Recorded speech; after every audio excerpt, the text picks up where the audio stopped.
Rohde and Schwarz, Mini Mike, Fast Facts.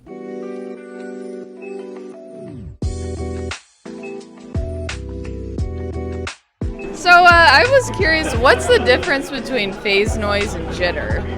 You might be the first person to ever ask that question. Phase noise is a continuous function of time. It's phase versus frequency. Jitter is discrete function of time. Every time a signal crosses an edge, it's a measurement, so it's sampled phase. So they look the same, but they're not exactly the same. Which one's your favorite? Well, of course, being a scope guy, I love jitter, right? Jitter's the cool thing.